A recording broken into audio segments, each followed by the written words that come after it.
People who grew up here. The Galapagos was my oyster. I often say that I've reaped all the benefits of the decisions that my parents made.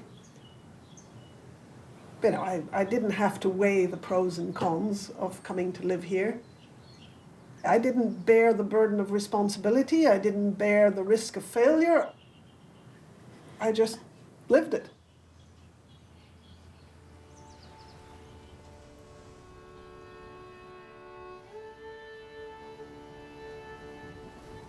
Thursday, January 26th. We are back with our friends in the Galapagos, having returned on our annual scientific voyage, and this has turned out to be a very unusual day.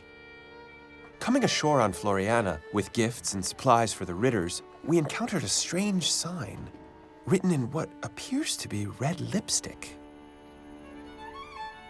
Friends, whoever you are, 2 hours from here lies the Hacienda Paradiso, a lovely spot where the weary traveler can rejoice to find refreshing peace and tranquility on his way through life. In Paradiso, you have only one name: friend.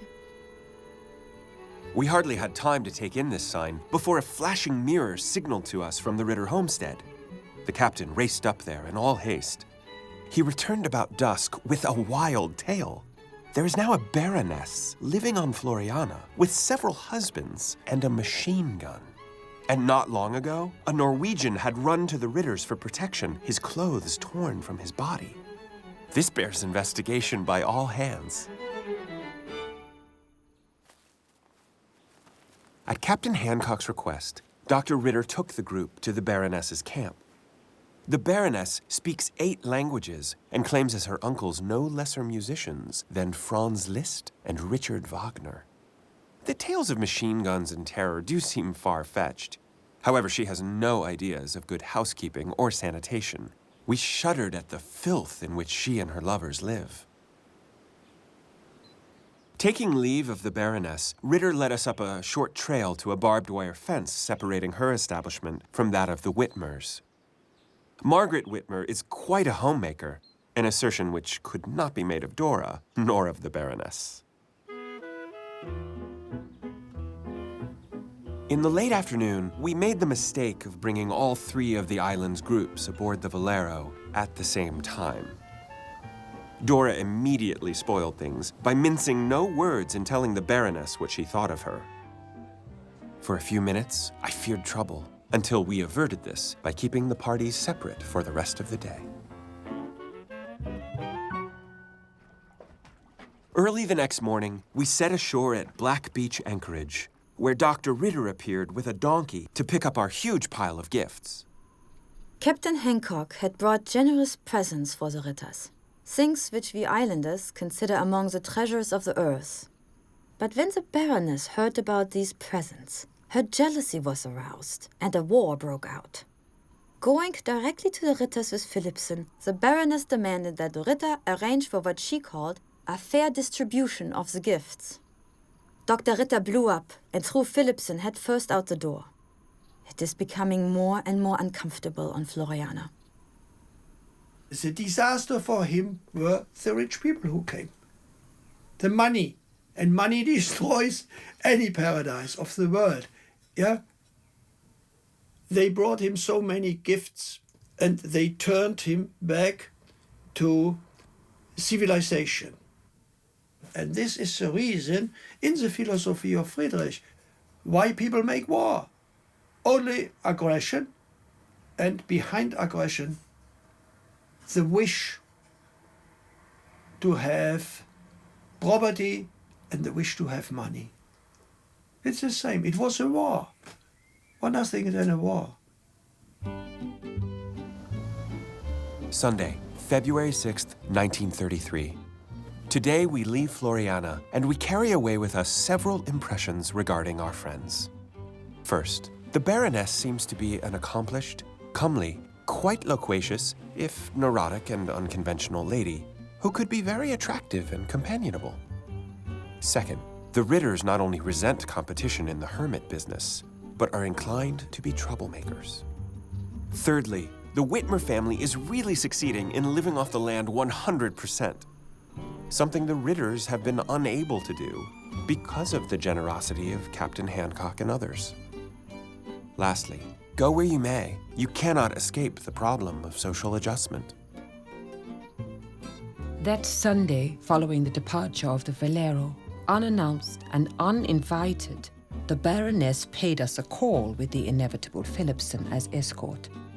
She was in a fever of excitement at having met the first of the millionaires she hoped to bait. And without offering more than a perfunctory greeting, she stared proudly at us and made one of her silly pronouncements. Well, Captain Hancock was absolutely charmed by my hacienda and perhaps me. And when he comes back, we're going to make a film. It shall be called The Empress of Floriana. That's me.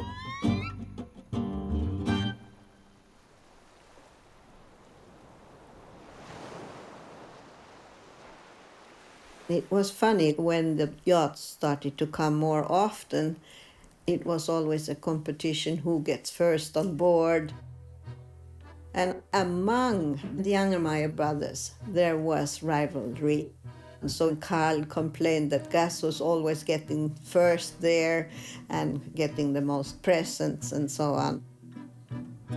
My mother, she got everything from the boats. She wanted luxury, She wanted all the modern life, My mother's from Ecuador. She was quite a few years younger than my father. And she had a big dream. She married this German blue-eyed, blonde-haired young man, which she thought she was going to Europe. And she never went there. She lived in the Galapagos Islands in the rock part. I think she even came in high-heeled shoes. My mother was only interested in money, money, money. The more you get, the better. She took old rags on to make herself poor and went out rowing on this dinghy around from yacht to yacht in the harbor and said she had no milk, she had no food for her kids and everything. She came back rowing into the dock, put her nice clothes on, went to town and sold everything for high prices. Money was everything for my mother. And my old man was totally the opposite. He lived of Luft und Liebe and sunshine. Air, love, and the sunshine. She said money he didn't need. These islands are mine. He says, I'm the king. I do what I please.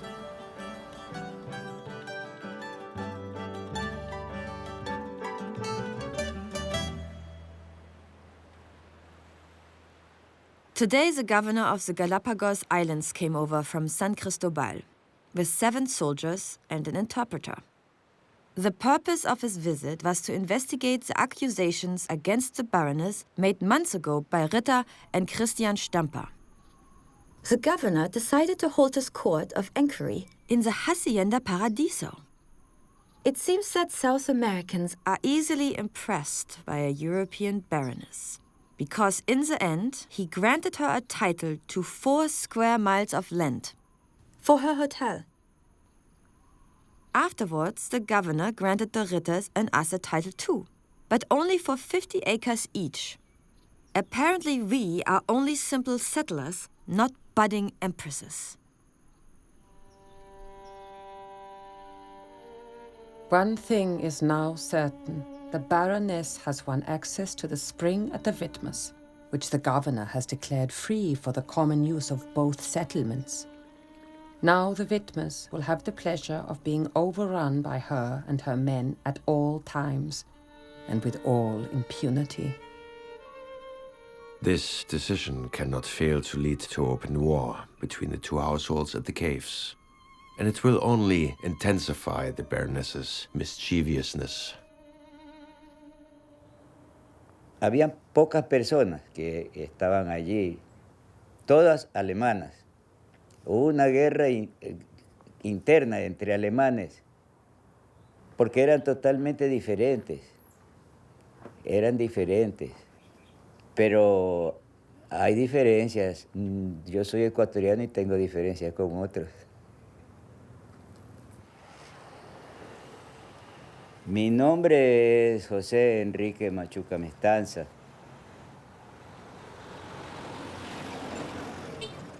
Vine a Galápagos en 1993 y me di cuenta que había poco conocimiento poco conocimiento de la historia humana de Galápagos.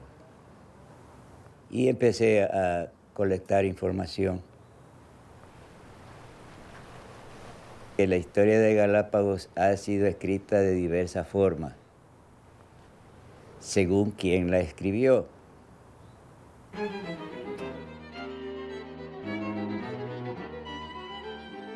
Mad things are being said about the Galapagos. Captain Hancock has returned, bringing newspapers and magazines containing stories that astonish us. Apparently, the Baroness is not only an empress. She also has a court of 12 noblemen, has created a terror regiment, and has had Dr. Ritter taken prisoner and led away in chains. We discuss it later with Dr. Ritter, who laughs heartily. The Baroness laughs about it as well and says she wonders who is responsible for such tall tales.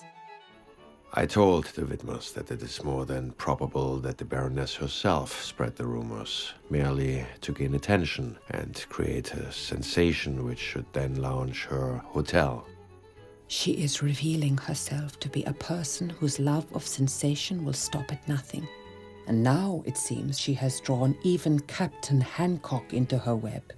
Friedrich and I are shocked to learn that he really does intend to make a film of the Baroness. He says it is to be a pirate film.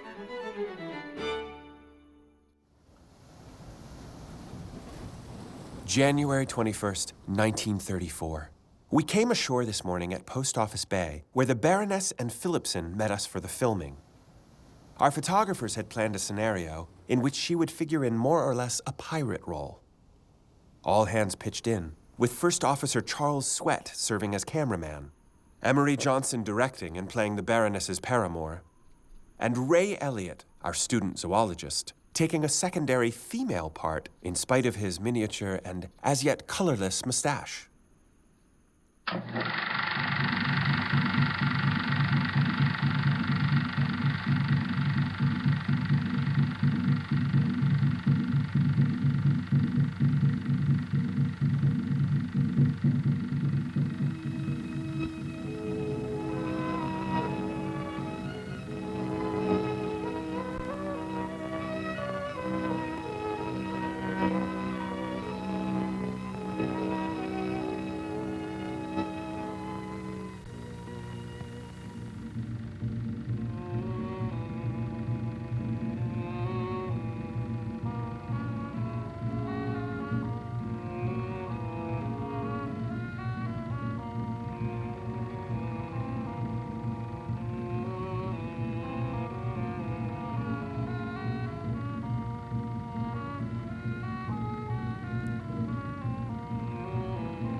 We have just received some very intriguing information about the Baroness.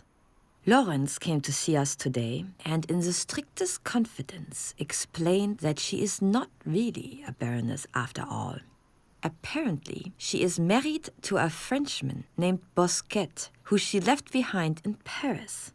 She and Bosquet met in Constantinople, where she was a dancer before the war, and claims to have been a spy. Lorenz then met the Baroness in Paris, and the two, with his money, set up a boutique together. In the course of events, they hired Philipson as a salesman. Now, on Floriana, the roles have been reversed, and the rest of his party regards Lorenz as being just good enough to take care of the livestock and do house chores. Although both men continue to sleep with her together in one bed when she commands it, Lorenz has been reduced to little more than a slave.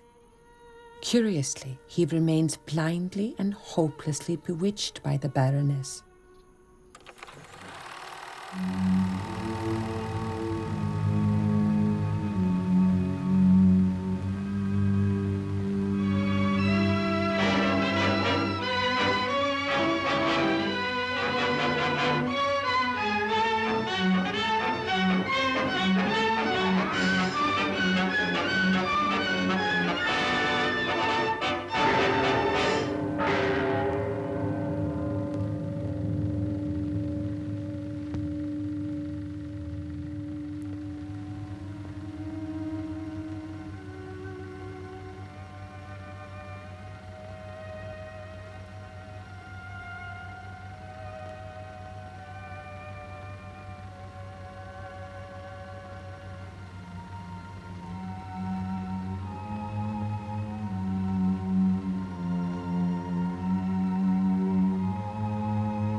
The man isn't born. Who can resist me?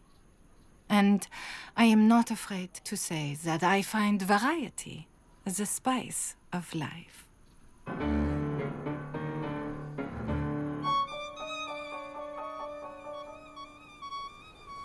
Y cosas que no se entienden. Hay una fotografía de Ritter poniéndole el brazo en la espalda a la baronesa. It's a very special picture. ¿Por qué esa relación así tan franca, tan abierta entre dos personas que supuestamente tenían problemas? I think this is the only picture that exists from Friedrich where he is laughing a little. Yeah? And, okay, this seems that there were other things going on, yes? That there are mixed, not only hate. Además, pienso que había un poco de celo entre las mujeres, las tres mujeres. Por ejemplo, cuando Widmer iba a visitar todos los domingos a Dora Straub, tampoco no le debe haber gustado a doña Margaret ver que todos los domingos tenía que ir allá. Domingo era el único día que no trabajaban, pues entonces tenía que buscar otra relación. Solo un triángulo es entre tres, ¿no es cierto? Pero aquí el triángulo era entre algunos.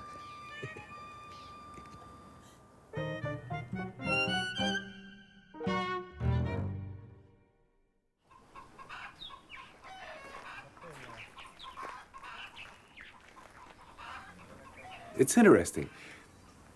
The human being isn't as easygoing as nature is.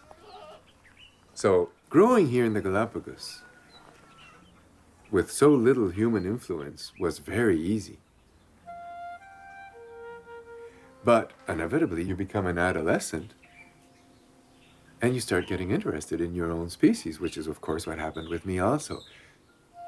And I started getting lies, I started getting, deceived, I started getting all kinds of things that I wasn't used to at all. And that was hard. Essentially, to varying extents, I think all the kids that grow up in that situation are to some extent misfits. I certainly feel like I'm still a social apprentice. just being superficially correct is something that doesn't come naturally, that I never learned I never went to finishing school. I didn't even go to beginning school. So how could I finish if I didn't begin? And I see the pattern reemerge in all sorts of different people. So once you become a grown-up, how do you then identify with, and most acutely, who do you marry? Marga was married to Carlos Kübler and had the beautiful daughter Carmen. But Marga was very unhappy with Carlos Kübler. So Marga left Carlos Kübler, and later married Karl Angermayer. And then that was good for Fritz, the youngest. Fritz married Carmen. One fine day, Carmen just decided that was that. She was going to be with Fritz. And she brought her few belongings along the cliff and just dropped them there and waited for him to come back from fishing. And in the afternoon when he came in, he disembarked there with Carmen waiting, and Carmen said, "I'm coming to stay with you." And he looked at her and he said, "Okay." And that was that. So I married one brother and she married the other one. Carl was my father-in-law and my brother-in-law.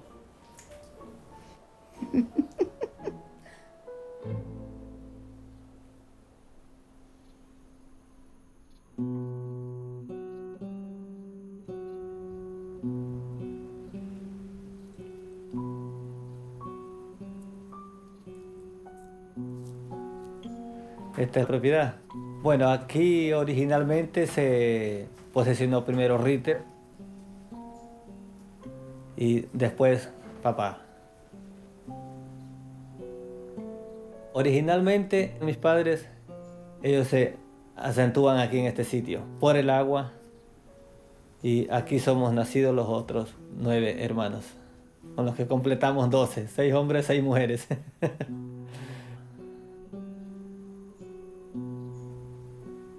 Desde muy pequeño siempre me enamora de la isla, pero también es una isla que, bueno, ahí sí es un poquito difícil, ¿no? Tenemos la vertiente, pero cuando son los años muy secos se agota por completo. Entonces, las cosas que nos perjudican, y a veces estamos en apuros con los animales por la escasez de agua, ¿no? Entonces, siempre soñamos que este año sea mejor que el otro.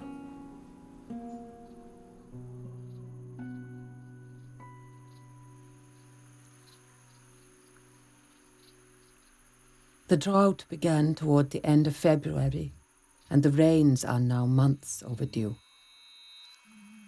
Each day we scan the skies for some sign of a cloud, but none come.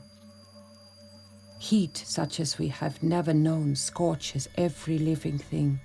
We measure 120 degrees in the shade. The spring, our source of life, has become a thin trickle of water wearily crawling out of its dry bed. The strong plants have all withered, and the island is strewn with the carcasses of animals the drought has killed. It exhales the odors of decay and death. Heinz Widmer comes to see us every week.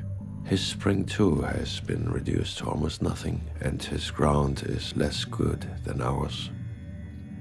But he tells us that at the Hacienda Paradiso things are much worse. Their garden no longer produces foodstuffs, and the Baroness has run through all of their supplies. The generous yachts on which her hotel speculation depends have stopped visiting our shores. Indeed, as weeks become months and still no ships appear on the horizon, the Baroness's disappointment has been driven to extremes.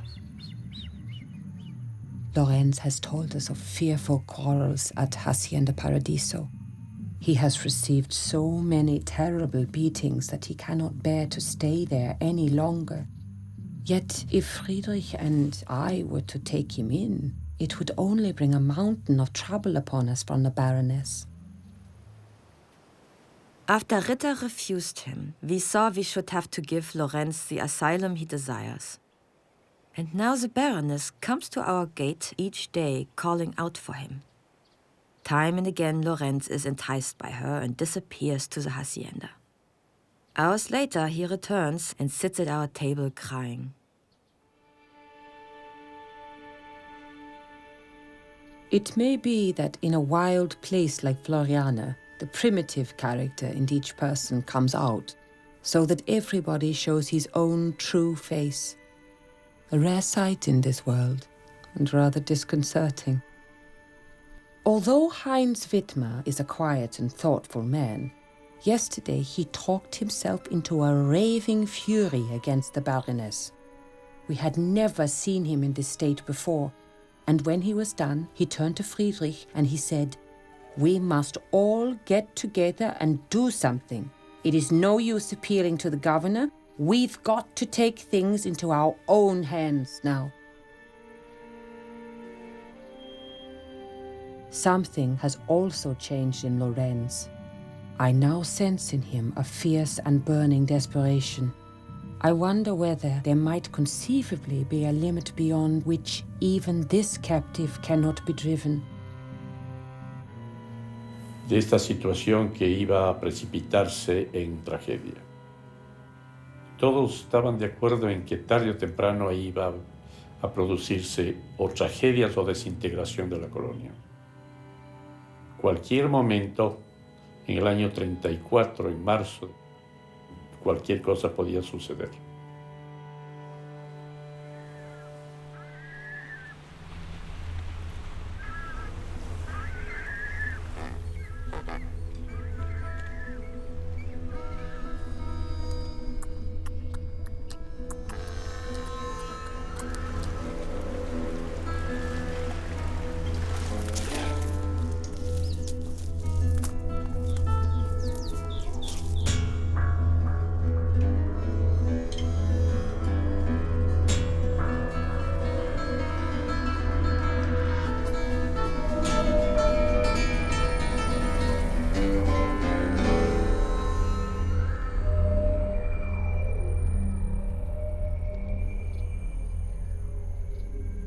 We continue to suffer under this oppressive drought, and for months we haven't seen a soul but for Heinz Wittmer on his weekly visit.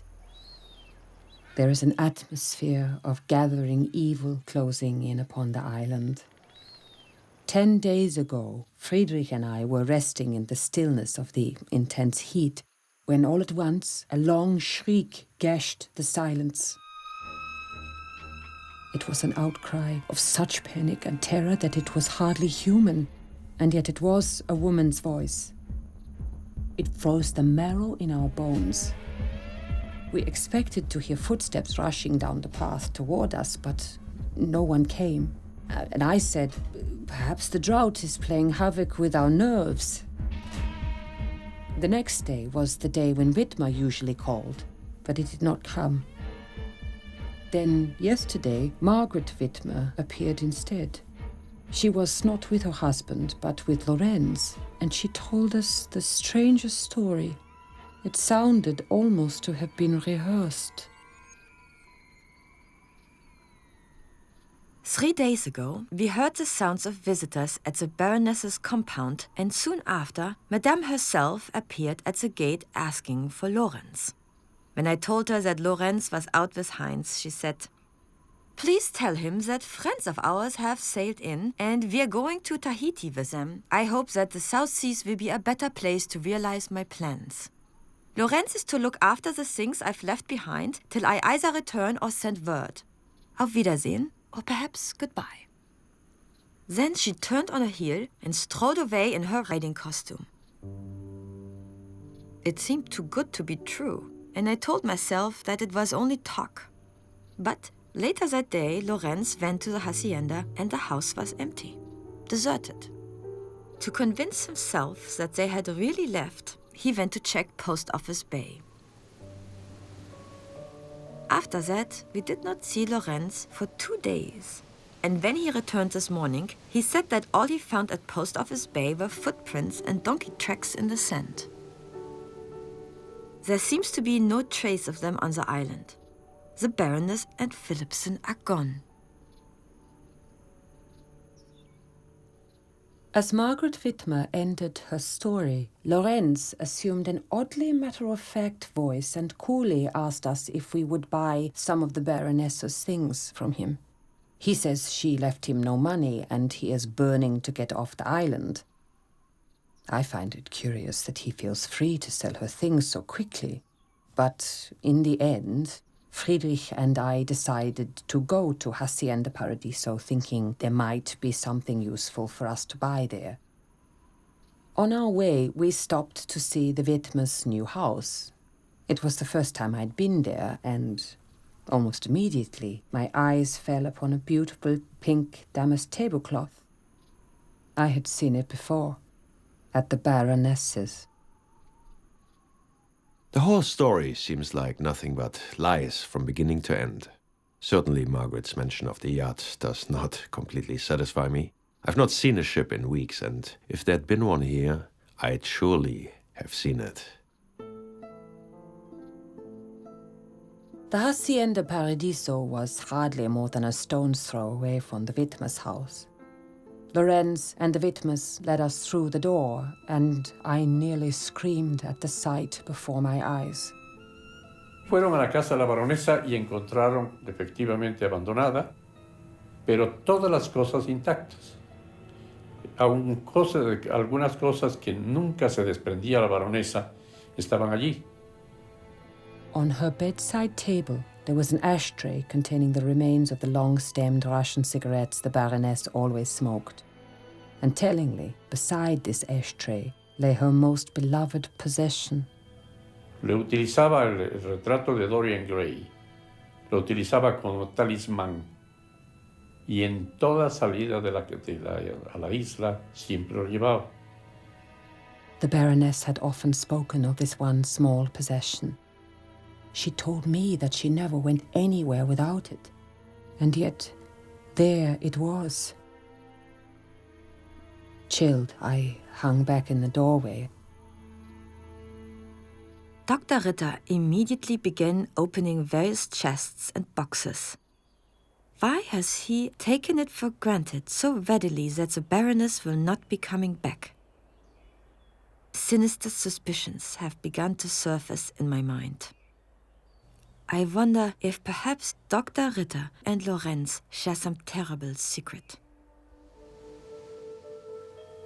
I no longer have the least doubt but that the Baroness and Philipson were murdered. I feel a great pity for the Baroness. While she lived, I would have given anything to see her leave the island. But now that she is dead, I would give just as much to see her back again. And I know that henceforth I shall be possessed by the dread that Friedrich and I will be the next victims of the murderer who stalks Floriana. It is plain to me that for the moment our very lives depend on our keeping our suspicions to ourselves.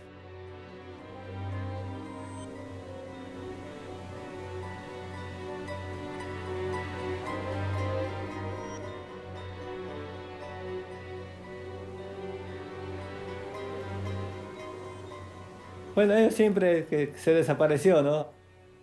Hay muchos dicen que seguramente se abrió la tierra y... When you get down to it, everybody had a motive to kill the Baroness. There are people in this world that just beg to get killed. Yo creo que Lorenz, con la ayuda muy probable del Dr. Richter, los mataron a los dos. I don't think that there's any doubt that Lawrence did away with them some way or another. Simply, guns are available, and suddenly, bang, bang, Well, Lorenz, I doubt if Lorenz did it. Personally, I could clearly feel that Margaret Whitmer knew a whole bit more. She well may have had to help out at precisely hiding the body or something of the sort. So many things could have happened, you know. She could also maybe have gone after Tahiti and sank with the boat, never got there. No, eso no existió. No hubo nunca un velero, ella no fue a ninguna parte. I would suspect old man Whitmer did it. That's hardly mentioned at all, the possibility of suicide. But looking at the way she lived and everything, I think it's very possible. No, eso no creo que haya sucedido. No era una persona que podía cometer suicidio. Ya los colonos que en realidad podían haber sabido la verdad ya se han ido acabando, ¿no? Entonces ya quedamos nosotros solamente como un turista más que hemos leído el libro y se queda la historia. Y la historia continuará.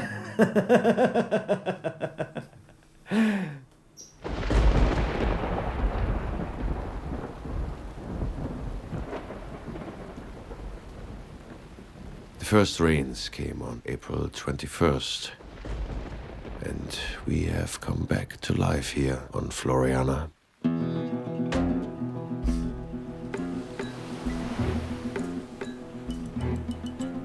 Lorenz's desire to leave the island and make his way back to Germany has reached a fever pitch.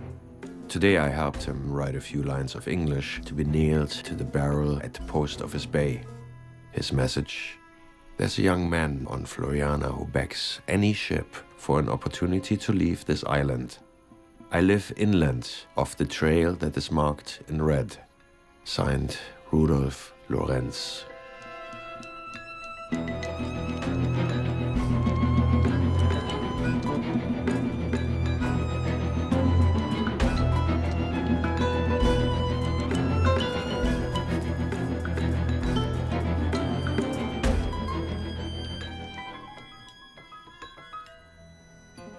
Months have passed without a single ship touching our shores. But today, a boat has come at last, a boat for Lorenz. It is the Dynamiter, a small fishing vessel owned by a Norwegian living on the island of Santa Cruz, a man named Nugerud. Nugerud has agreed to take Lorenz as far as Santa Cruz, where he'll be able to catch the ship for Guayaquil.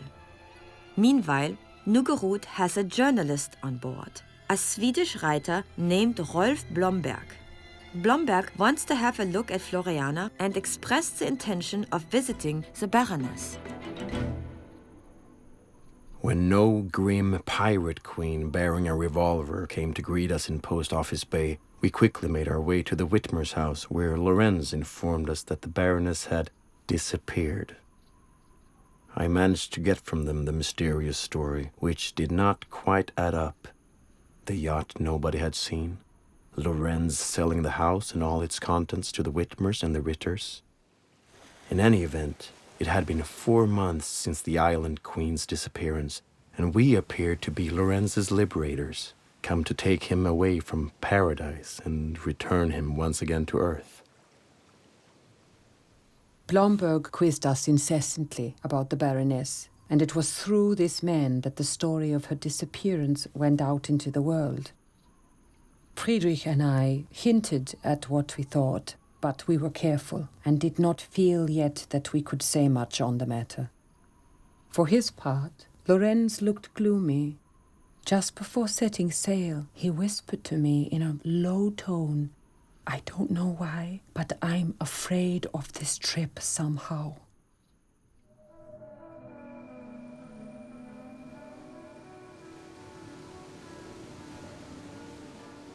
Dr. Ritter came to us today, bringing some mail that was left in Post Office Bay a few days ago. Among the letters is an alarming note from Blomberg in Santa Cruz. The three of us set sail for Santa Cruz Island. However, along the way, we passed a big ship on a hard tack for San Cristobal. Lorenz saw this ship as his chance to get to the mainland quickly. So as soon as we anchored here on Santa Cruz, he began begging Nugerud to set out at once for San Cristobal so he could catch the ship before it left for Guayaquil. Lorenz, I just saw him when he came ashore. It was a very unfriendly day of July. Rough seas. You felt that he wanted nobody. He just stalked off, went off with his suitcase. And he was very much in a hurry to go on that boat. And Nurud said, I can't. Nugrud was not very keen on the subject, for it was Friday the 13th. Es muy supersticioso. Los otros le decían que no vaya porque viernes 13 no es aconsejable navegar. However, Lorenz kept pleading, and finally, after he offered 50 sucres for the trip if they left at once, Nugrud agreed. Just at daybreak on the 13th, we saw them set sail. I'm sorry to say that no one has seen them or the Dinamita since.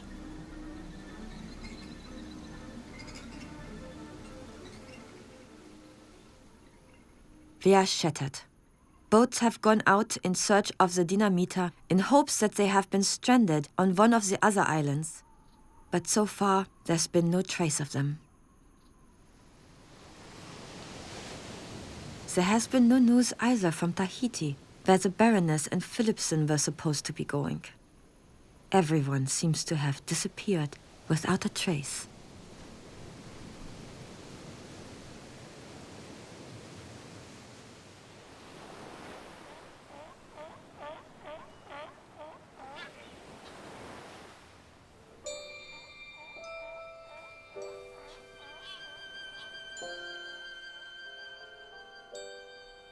I was dreaming about leaving the island.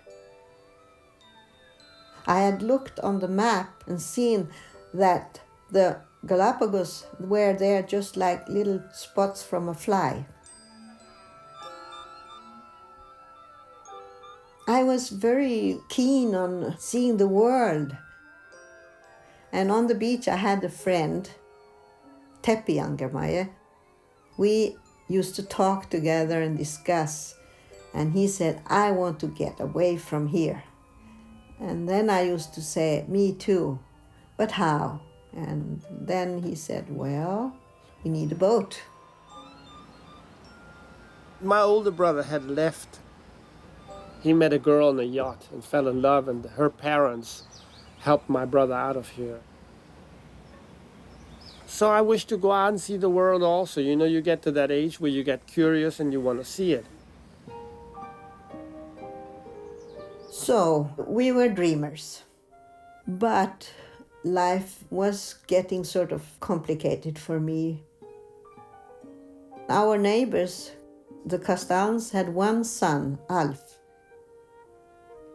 He was 15 years older than me, and he needed a wife. In fact, we got rings on, but I was getting cold feet and was wondering, how can I get out of this difficult situation? Because I did not love Alf. And suddenly there was a very special solution. Here came this yacht sailing with Forrest Nelson on board. And he asked me to come with him, and he asked me to marry him. And then I thought quickly, this is an adventure. This is a good idea. Why not try it? And so I did. And they were a bit upset. Oh, you are just an adventurous and you are irresponsible, they said.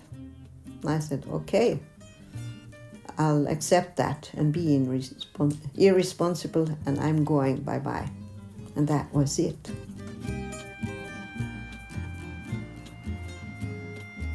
I started a complete new life. It was a great adventure, and he put me on as a sailor. I thought it was quite romantic. And from Galapagos, we sailed all the way up to San Diego. It was great, and I was very, very happy. And I thought he wanted to continue sailing and maybe sail around the world and stop and work some places and earn a little money to go on. But the reality was that in San Diego, he wanted to sell the boat and he wanted to come back to the Galapagos and start a hotel. And so we did. This was in 1960. and there was not a single hotel. I felt sad, but I couldn't say anything. I was so young, and so I just accepted it. But my heart was bleeding.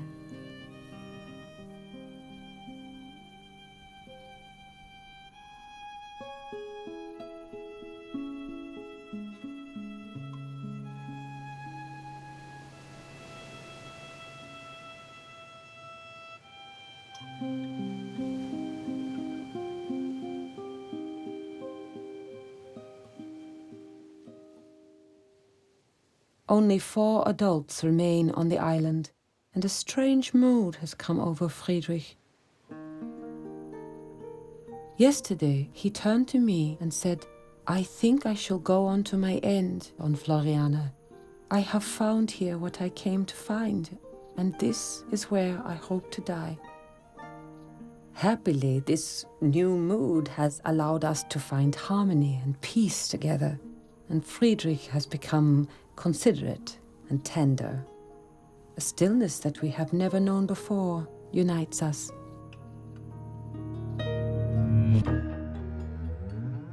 Dr. Ritter visited today and confided to us that he and Dora are always quarreling now, and it is getting on his nerves. He says that the poor woman's not herself and has become extremely difficult. Dr. Ritter tells us that they are running short of food. The rains that broke the drought have come too late to save his crops.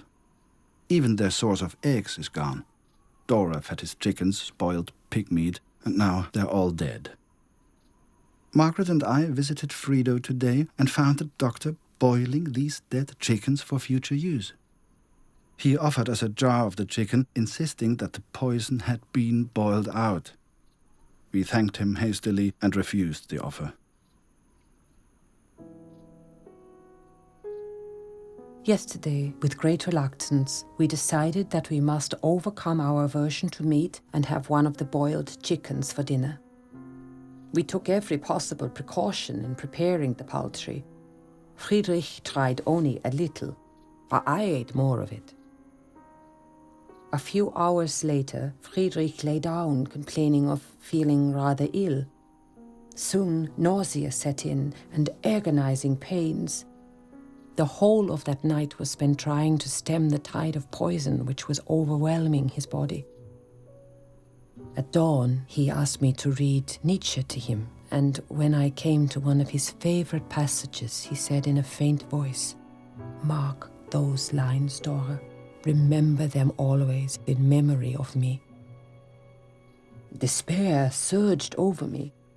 Friedrich was dying, and what could I do at Frido alone? Dora se precipitó a buscar a Margaret, a avisarle que el doctor Richter estaba muriendo. Y aquí tenemos el relato de los dos, otra vez. El relato de Margaret y el relato de Dora. By the time Margaret and I got back to Frido, Friedrich's tongue was so badly swollen that he could no longer speak clearly. I sat beside him through the night, praying that somehow he might get well again. At dawn, Friedrich suddenly sat up. He stretched out both his arms toward me. All trace of pain and torment had vanished from his face, which was transfigured with a look so lucid, so triumphant, so calm, so tender that I could only gaze and gaze upon him like one who sees a miracle. But then he fell back on the pillows, and before I was able to utter a sound, he was gone. El relato de Dora es idílico. ¿Cuál es el relato de Margarita? When Dora and I reached Frido, Friedrich looked as if he was in excruciating pain. His one comprehensible remark was to point out the bitter irony that he, a vegetarian, was dying from meat poisoning. Then he made an immense effort, felt for the pencil and paper by his bed, and wrote his last sentence. "I curse you with my dying breath." With that, he looked up at Dora, his eyes gleaming with hate. He struggled against the shot of morphine that Dora gave him and repelled with blows and kicks every effort she made to touch him. Hours went by like this, until he at last collapsed on his pillows and was gone. Este es el relato de Margaret. ¿Cuál de los dos dice verdad? Aquí viene un problema que podíamos presentarlo a Sherlock Holmes. Aquí tiene los datos, usted decida. The next day, Harry and I buried Dr. Ritter's body. We wrapped it up in a piece of linen cloth and transported it to a spot in the garden where we had prepared a grave. We then buried him between the stones that he had removed from the ground with so much trouble. As Heinz placed a simple cross on Dr. Ritter's grave, I wondered to myself about Dora's inexplicable delay in coming to get us once she saw he was so ill. Why on earth did she wait so long when every moment was so vital? Also, while Dora assured me that she had eaten the meat too, she never looked anything but perfectly normal.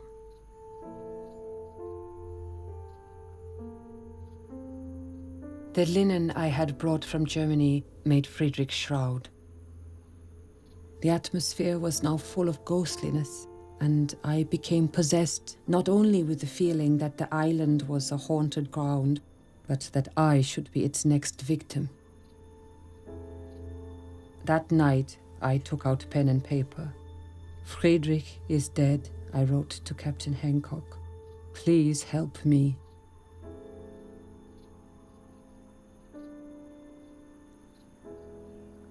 En Floriana hay muchos misterios. Hay mucha gente que dice que ve fantasmas en la noche. I find it very mysterious. And as a child, because we had very little with death, see, and this sort of thing, then you worry, you can kind of get afraid and think, what's that all about,